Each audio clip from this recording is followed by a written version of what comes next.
1 இயராவே எனக்கு ஒரு interest dubbing course படிக்கணும்னு ஆசை. அதனால சர்ச் பண்ணிட்டு இருக்கும்போது, எனக்கு ஒரு வேற 2, 3 இடத்துலேருந்து WhatsAppலேருந்து கால் பண்ணி பேசிட்டு இருந்தாங்க. எதேர்ச்சியா ஒரு நாள் YouTubeல சாரோட ஸ்டூடண்ட் வீடியோ வந்து டெஸ்டிமோனியல் வீடியோ போட்டிருந்தாங்க. அந்த வீடியோல வந்து ரொம்ப இம்ப்ரெஸ் ஆயிட்டேன்.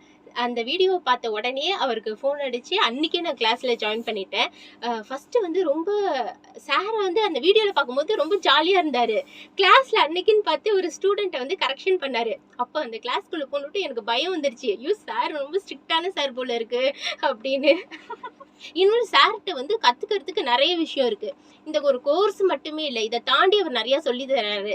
இப்ப நம்ம கிளாஸ்ல அந்த அட்டெண்ட் பண்ற அந்த 1 ஹவர் மட்டுமே நமக்கு கிளாஸ் இல்ல. அதுல மத்தவங்க நம்மளோட சீனியர்ஸ் நான் இப்ப ஜூனியரா போகும்போது என்னோட சீனியர்ஸ் தான் வந்து பெர்ஃபார்ம் பண்ணுவாங்க.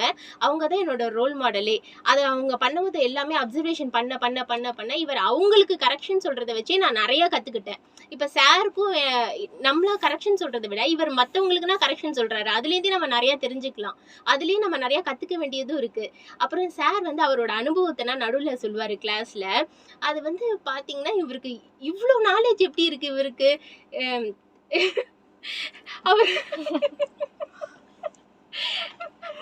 இத பாராட்டுறாங்களா இல்ல கலாய்க்கிறாங்களானே தெரியல. வர்ற எல்லாருமே இதாட்டு. எனக்கு ஒரு உண்மை தெரிஞ்சா வேணும்.